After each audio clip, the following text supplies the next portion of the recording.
Desert Diaries. Hello, Arizona calling. Is it really only a week since we last spoke? I was watching the news a few days ago because that's all I do now. And the presenter said, well, if we think back to last Tuesday, which was 100 years ago, and yeah, spot on. The election seems like a decade ago. I certainly have aged a decade in the last week or so. I don't know about you. So before we get onto some really important stuff that I want to talk to you about this week, i.e. food, I have had so many messages from you asking me about the election and the results and the mood here in America. So, well, here we go. And this is just my opinion, of course. Ahem. Now, first up, at the time of recording, the election race in Arizona still hasn't been called. It's really close run thing, of course, and they are still counting the votes, the post-in votes, the mail-in ballots. And now, whilst I can't answer questions about why it's taken quite so long for this specific state, it's not that unusual for votes to take a really long time to be counted. There are a lot of people here. Don't forget, a lot of people. We know that an unprecedented 100 million people, more than that actually, voted before the election because of COVID and long waiting times and lots of other reasons.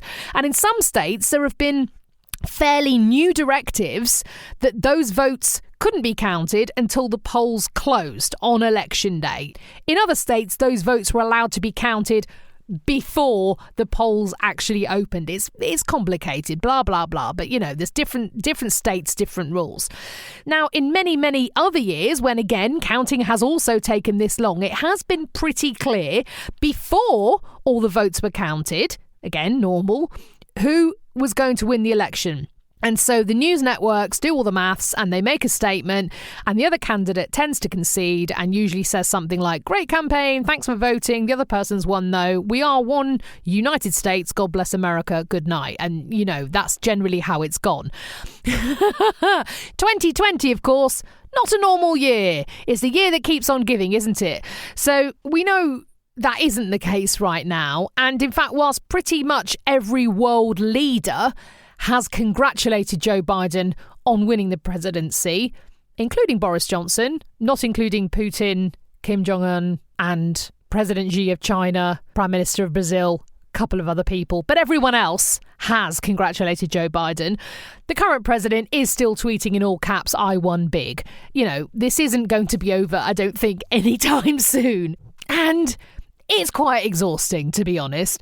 Now, so far, and who knows, maybe a revelation is coming, there is no concrete proof of any mass voter fraud. But there's a lot of shouting, a lot of misinformation, and a lot of people who do actually believe, again with no actual proof, that this election was stolen. I can't help but think that new phrase, illegal votes, that's being bandied around so much at the moment is kind of the new fake news. You know, fake news came in about 5 years ago and was pretty much successful in making a lot of people doubt the veracity of the press. I'm wondering whether this is going to make a lot of people doubt the veracity of democracy. But we'll have to wait and see. The most important thing to report from America today is most people are just getting on with their lives. They're just getting on with it. Now, I admit, I did get really upset seeing some of our local TV presenters here in Phoenix wearing bulletproof vests when they went to report on election night, when some people did turn up outside the counting centre with guns, shouting, stop the count or carry on the count. I can't remember which way round it was in Arizona because there seems to be calls to do both things depending on which way the vote is going in each state. Because bulletproof vests for an election reporter, to me, is just not something I've ever seen. And important to say, there was no violence. There was no gunshots fired. But, you know, if you're a reporter, your husband or wife's nipping out to do their job, and lots of people around who are very angry have got guns, it's obviously the sensible thing to do. I also did feel really funny when there was a gathering of the president's supporters just a few miles from my house. Again, heavily armed, convinced they'd been wronged and tapping their guns and saying on the news, this is civil war.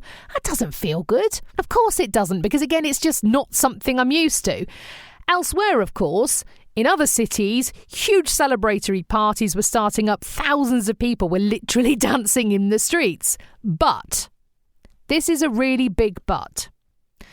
There are more than 4 million people in Maricopa County. That's the place where I live, the place where the city of Phoenix is located.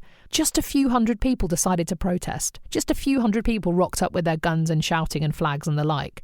Most people, 99.9% of people, just got on with their day. They did their big shop at the supermarket. They went for a walk. They watched a bit of telly. Now, of course, the news aren't going to show millions of people just going and doing their big shop or watching a bit of telly, because that's not news, is it? And it's not flashbang excitement. So it's really important to bear in mind that, yes, you might see some images coming out of America which do look a bit startling in one direction or the other. But really, that's not the general vibe in this country right now. As someone got in touch with me on Twitter, at Walker Sam, and said, isn't this the same reason why a lot of Americans probably expect us, i.e. Brits, either to be cheerful chimney sweeps or bowler-hatted toffs? Exactly that. Exactly that. I mean, I know that you know the Queen and hang out with the royal family on a regular basis, but, you know, most of us really don't, do we? So exactly that. The majority of American folk are just like you and me and are literally just getting on with their day. Anyway, look, let's not let the vocal minority set the temperature or drive the conversation. Most people are just decent people. I mean, unless they're shouting at each other on social media, which we all know is not real life. I'm sure it is going to get a little bit crazier before it gets better. But let's get on to important stuff now. Food! I was doing my big shop a couple of days ago in a place called Fry's, the Tesco or Sainsbury's of the desert. And the first thing I noticed was an entire section under a massive sign that just said round things. It really did. Round things. That was the only signage. Not dairy or vegetables. Round things. You can see a picture on Facebook. Just head to facebook.com/seeyouinthedesert. It was brilliant. I mean, that gave me a lot of joy, especially as it was mainly pies. I am hoping for them to expand this concept to square things and triangular things, mainly because triangular things surely would just be Toblerone, so what's not to love there? I then popped over to get some veg. And I just got really confused because in the veg section was a whole stand that just had 3 things on it. Sweet potatoes, sugar, and marshmallows. I'm like, what? Those things don't go together, sweet potatoes and marshmallows. What's happening? Well, it turns out they do go together. It is a thing. I don't know how I managed it, but I must have missed this last year because it is a thing. It is a food thing. And most specifically, it is a Thanksgiving food thing. Making sweet potato casserole topped with marshmallows. Oh yeah. Is your face like mine now? Now, I don't know when or how this happened. I cannot imagine that Native Americans were getting ready for that first ever Thanksgiving dinner and thought, oh, how can we jazz up these sweet potatoes? I know, let's ship in some marshmallows. But I am going to investigate this. More importantly, I am going to make it as well. I am going in. I don't know if I can bring myself to make it on Thanksgiving because I love a Thanksgiving dinner. It's like basically I make a Christmas dinner is what I do. And I don't really want a bunch of marshmallows nudging up to my gravy, quite frankly. To me, that just seems a step too far. But I'm going to do a trial run. You never know, I might love it. Lots of people saying it's delicious. So I'm going to make it. I will report back. If you are listening and you are like, Sam Walker, this is an amazing dish. My family recipe goes back generations. Send me your family recipe, please. I would love to make an authentic American family recipe on this. So send me a message. You can find me on Facebook. Just search for Sam Walker's Desert Diaries or tweet me at Walker Sam. Thanks so much. Sweet potatoes and marshmallows. It does remind me of that episode of Friends when Rachel makes an English trifle and makes it with beef. I'm sure no one's pulling my leg here though, but we shall see. I will report back. I'll see you in the desert.